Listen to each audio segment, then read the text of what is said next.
Texas Red, your Breeders' Cup Juvenile winner from 2014, and the undefeated Dortmund are just two of the many three-year-olds whose goal is to get a spot in the starting gate that first Saturday in May. Today, our goal is to try to select the 20 horses that are going to be in the starting gate. Our goal is to try to predict today. So we know over the next few months there are going to be many defections, some injuries, some horses whose game plans change quite a bit, but we're going to have some fun, and our goal is to pick who makes the starting gate that first Saturday in May. Stay tuned over the next few hours. We're going to have tons of Kentucky Derby talk. Our goal, one more time, pick those 20.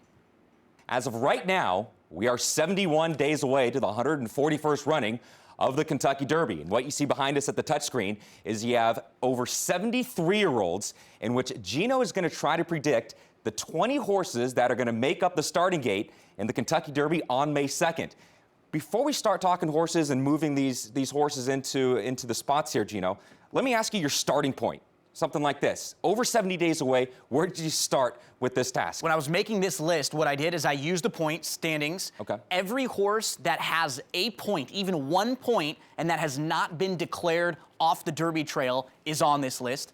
Every horse that is entered in one of the big three prep races this weekend, either the Risen Star, the Fountain of Youth, or the Southwest, they're all in this list. And then any other buzz horses who are pointing towards the Gotham, the Tampa Bay Derby, the San Felipe, the Spiral, any of the other prep races. Basically, if I know what you're doing and where you're going, you're on this list. Okay. So I went through all of them. I want to thank Paul and Graphics because I'm sure the last week and a half, they have been annoyed with me. We put all of these in. We've had a few different lists that we've messed around with. There was a lot of backtracks built, so I appreciate all the help. John Nelson helped me with the segment too, and Moose producing right now. So let's get it done. All right, so we obviously have 20 horses, and we're going to do this alphabetically. Makes it the easiest. Yeah, well, we're going to start alphabetically. So at the top of the list, I'm assuming American Pharoah might be up there for you. American Pharoah will be the first. Now, remember, this isn't going to be in order like my top 20. This is, I think these 20 are going to make it into the starting gate first Saturday in May. A lot of us were nervous about American Pharoah, but we saw a 5 furlong work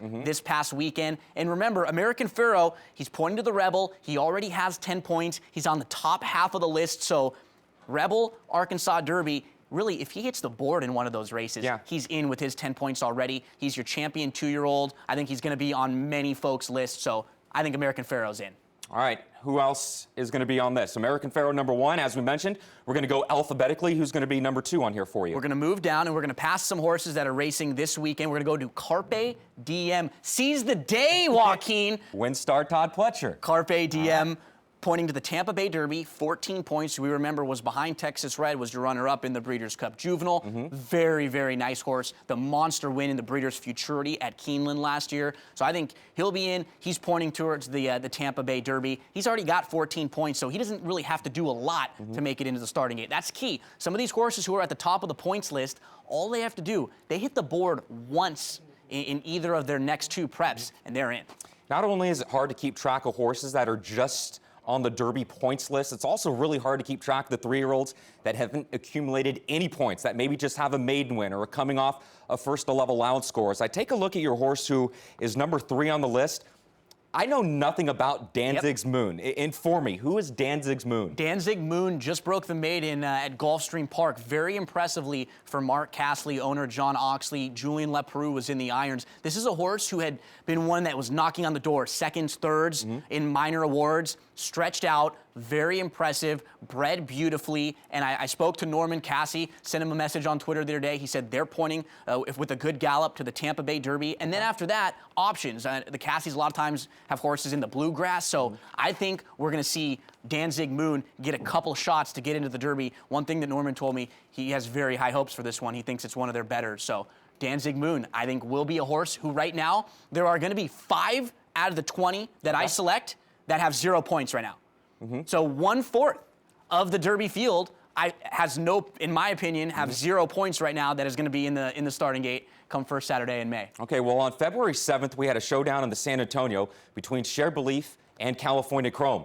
There was also a pretty good throwdown in the Bob Lewis that day between Dortmund and Firing Line. Yeah, Dortmund, I mean, What has he done wrong? Nothing. He's green. He's big. Look at how big this guy is. He's still figuring things out. Firing line had put him away. Firing line was about a length in front of Dortmund at this point. And here comes Martin Garcia back on the inside. I needed Dortmund this day too. Back on the rail, Dortmund. Back on the rail. Come on, Martin. Still figuring things out. But Joaquin, he's big, he is talented, he's done nothing wrong, he's a Grade 1 winner, and he has a win at Churchill Downs. Here's the issue with Dortmund. I have no issue that if he's healthy, he's going to be in the starting gate. His next prep race will likely be the Santa Anita Derby. They're going to skip the San Felipe, it looks like. He's big. And I think that's good for him because you want to be battle tested going into the Kentucky Derby. You don't want to have too many hard fights, and he's already had two very solid back-to-back difficult races. And the issue and the knock that a lot of people have on Dortmund is his size. He's big. He probably isn't the most athletic, maneuverable horse. If he's out on the front end or if he's sitting in the clear, he's going to be in a great spot, and he probably is going to be really tough to beat. But if he gets trapped, if he gets a bad post or an inside draw, he gets shuffled around a bit, he might have a tough time re-rallying. Down the line, this might be the best of all the 3-year-olds at the end of the year, but he might have a very tough time winning the Derby. I still think he's going to be a logical player to get in. Well, American Pharoah, number 1, he's owned by Mr. Zayat and Zayat Stables.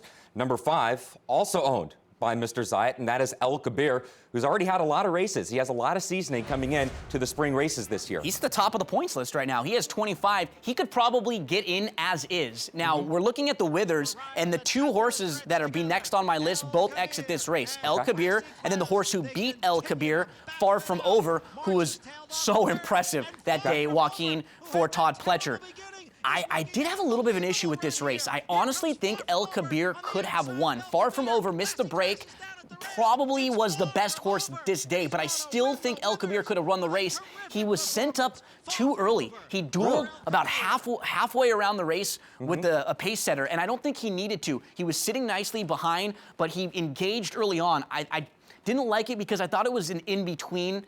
I like to either take back and sit or go and try to open up and get a length clear on the field. It was one of those in-between rides where I feel like the tactics with El Kabir in the Gotham, they're going to be a little bit different. So El Kabir's in. But still not a concern for you at all that he was such a standout on paper in the race at Aqueduct that day and got beat by a horse that you're going to put as number 6 in just a moment, who had all tons of trouble at the start. Considering the amount of trouble that Far From Over had at the start, you would think advantage El Kabir, and he should have won that race. I think he should have. I just don't like the way he was handled. He didn't need to be dueling head-and-head with another horse for more than a half mile of the race. That's just never beneficial. It doesn't matter how fast you're going. It's always much easier to be a length in front or a length behind another horse. So I'm not giving up on El Kabir yet. He's still going to be there. He's got plenty of seasoning. And again, he only needs just one more maybe hitting the board. If he hits the board in the Gotham, I know that the Zayats are probably going to take the Wood Memorial route. They love the racing at Aqueduct,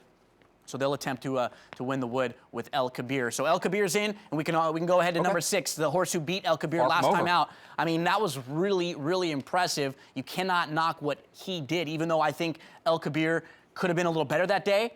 Takes nothing away from Far From Over. All right, we are 6 horses in into Gino Buccola trying to predict the top 20 horses in the starting gate for the Run for the Roses on May 2nd.